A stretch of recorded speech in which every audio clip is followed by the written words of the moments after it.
বন্ধুরা আসলে জেদ না থাকলে মানুষের জীবনে কোনো কিছুই সম্ভব না। জেদ করতে হবে, তারপরে আপনাকে সফলতার পর্যায়ে পৌঁছাতে হবে। দেখেন, আমি এই যে এক্সারসাইজ করব, আমি বডি তৈরি করব সুন্দর একটা, আমি জেদ ধরেছি যে বডি তৈরি করেই ছাড়বো। আমার কাছে কোনো ইনস্ট্রুমেন্ট কেনার যন্ত্র নাই। দেখেন আমার বডি কন্ডিশনটা এখন কিন্তু পেট মোটা, অনেক পেট মোটা। এই পেটকে আমি টোটালে কমিয়ে ২ মাসের ভিতরে আমি একটা চ্যালেঞ্জ ছুঁড়েছি নিজে নিজে, যে ২ মাসের ভিতরে আমাকে একটা ফিটিং বডি তৈরি করতেই হবে। তো চ্যালেঞ্জ তো চ্যালেঞ্জই।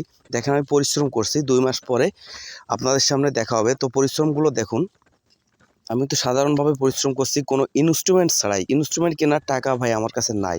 তো কী করব, আমাকে তো বডি তৈরি করতেই হবে। তো প্রতিদিন কিন্তু আমি এক্সারসাইজ করেই চলেছি যা পারি। আমি একজনের একটা ভাইয়ের টিপস নিচ্ছি, সেই ভাইয়ের টিপসটা নিয়ে কিন্তু আমি শুরু করছি। প্রচুর পরিমাণ খালি হাতে হার্ড ওয়ার্কআউট করছি। খালি হাতে এইসব ব্যায়ামগুলো করা কিন্তু খুবই কঠিন ভাই। আপনারা যদি ব্যায়াম না করেন তো আসলে বুঝতে পারবেন না এই ব্যায়ামটা কত কঠিন। তারপরও আমি চ্যালেঞ্জ করেছি, আমার বডি তৈরি করতেই হবে। তো চেষ্টা চালিয়ে যাচ্ছি, ২ মাস পরে দেখি রেজাল্টটা কি আসে।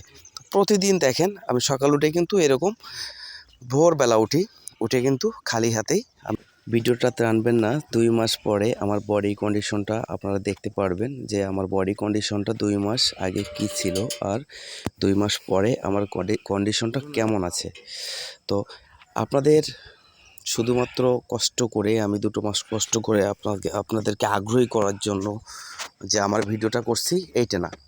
তো ২ মাস বন্ধুরা ২ মাস পরে আবারও ফিরে আসলাম আপনাদের সামনে। এক্সারসাইজ করছি দেখছেন, সেই একই ব্রিজের উপর এক্সারসাইজ করছি।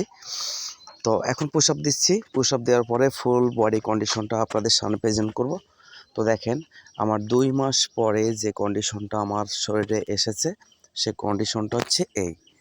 আপনারা দেখেন আমার যে পেটটা ছিল অনেক ভুঁড়ি মোটা ছিল, আমার পেটটা কিন্তু ২ মাসের ভিতরে যথেষ্ট লেভেল এসে গেছে। তো খালি হাতে আমি ওয়ার্কআউট করে আমার বডিটা কিন্তু এতটুকু শেপে আনতে পেরেছি। তো ভিডিওটা যদি ভালো লাগে তো চ্যানেলটা সাবস্ক্রাইব করতে ভুলবেন না। আর এরকম ভিডিও পেতে রেগুলার আমাদের সাথে থাকুন। বন্ধুরা ভালো থাকবেন, সুস্থ থাকবেন। সবাইকে আবারও ধন্যবাদ।